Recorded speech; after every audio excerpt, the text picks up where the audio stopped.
নমস্কার বন্ধুরা, আমার ছোট্ট রান্নাঘরে তোমাদের সবাইকে স্বাগত। আজ আমি তোমাদের সাথে শেয়ার করব সুজি আর সিদ্ধ আলু দিয়ে দারুণ স্বাদের একটি টিফিন রেসিপি।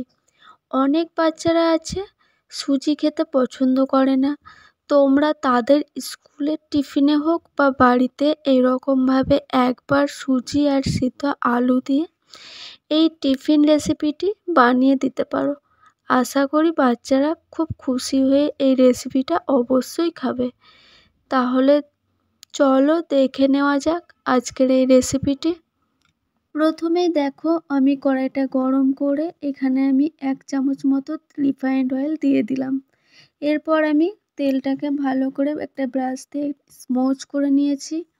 তেল গরম হয়ে গেছে, আমি এর মধ্যে দিয়ে দিচ্ছি সুজি। আর সুজির পরিমাণটা তোমরা কমিয়ে বাড়িয়ে নিতে পারো। এবার এই সুজিটা আমি তেলের মধ্যে একটু কিছুক্ষণ নাড়াচাড়া করে নেব। তো বন্ধুরা, তেলের পরিমাণটা বেশি দেওয়ার প্রয়োজন নেই, অল্প পরিমাণ দিলেই চলবে। আর সুজি কিন্তু এখানে লাল করে ভাজবো না। তো দেখো, তেল দেওয়ার জন্য সুজিটা এখন এমন হয়েছে। একটু সময় নিয়ে সুজিটা খুব ভালোভাবে ভেজে নিয়েছি। এবার দেখো সুজিটা কেমন হয়েছে। আর সুজিটা কিন্তু এখানে খুব বেশি লাল করে ভাজা যাবে না। তেল দিয়ে কয়েক মিনিট নাড়াচাড়া করে তারপর যখন এমন পর্যায়ে চলে আসবে, তখন আমি এর মধ্যে দিয়ে দেব কিছুটা জল।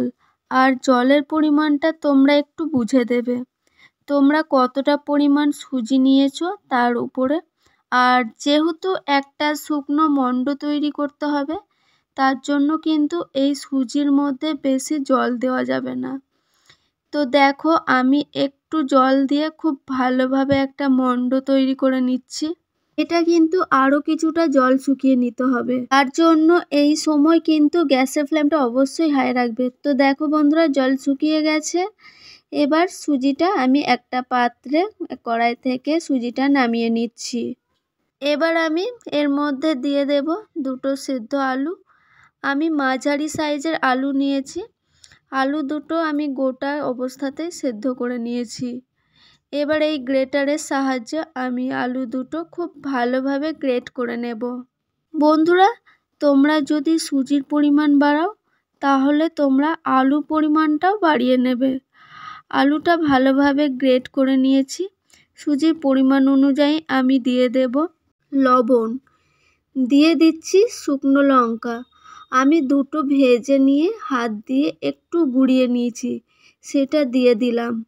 দিয়ে দিচ্ছি কিছুটা গোটা জিরে, আর দিয়ে দেব একটু গোলমরিচ গুঁড়ো। এই গোলমরিচটা কিন্তু বাজার থেকে কেনা না, এটা আমি বাড়িতে গুঁড়ো করে নিয়েছি। এবার আমি এর মধ্যে দিয়ে দিচ্ছি কিছুটা ধনেপাতা কুচি। এবার দেখো, এই সমস্ত উপকরণ আমি খুব ভালোভাবে মিশিয়ে নেব। এটা অবশ্যই একটু সময় নিয়ে করতে হবে।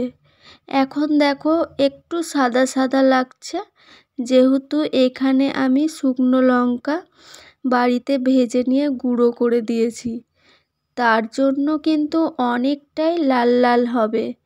একটু সময় নিয়ে এটা মেখে নিতে হবে।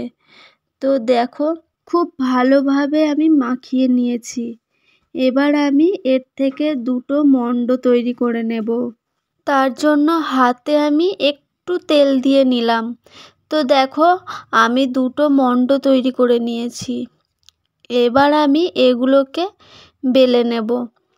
আর বন্ধুরা, লেচি কাটার সময় কিন্তু অবশ্যই তোমরা একটু তেল মাখিয়ে নেবে। এখানে কিন্তু ময়দা দিয়ে বেলবে না, অবশ্যই কিন্তু তেল দিয়ে বেলে নেবে। যেহেতু এটা সুজিরে একটু চার সাইডে ছেড়ে যেতে পারে, এটাতে কোনো অসুবিধা নেই, কারণ এটা তো আমরা চৌকো শেপ করে নেব। তাই চার সাইড দিয়ে যদি ছেড়ে যায় তাতেও কোনো অসুবিধা নেই। দেখো, আমি বেলে নিয়ে এবার আমি চার সাইড দিয়ে এভাবে কেটে নিচ্ছি। তো তোমরাও এইভাবে কিন্তু তোমরা তোমাদের পছন্দ মতো তোমরা শেপ করে নিতে পারো। আর কোনোভাবেই কিন্তু বাকি অংশগুলো ফেলে দেবে না। এগুলো আমি রেখে দিলাম, আবার এগুলো থেকে পরে আমি তৈরি করে নেব। তো দেখো, এদিকে আমি কিন্তু ছোট্ট ছোট্ট চারকোনা করে পিস করে নিয়েছি। আর তোমরা চাইলে এইভাবে করতে পারো বা লম্বা লম্বাভাবেও করতে পারো। এবার এগুলোকে ভাজার জন্য আমি এখানে দিয়ে দিচ্ছি কিছুটা রিফাইন্ড অয়েল। আর তোমরা চাইলে সর্ষের তেলও কিন্তু ব্যবহার করতে পারো।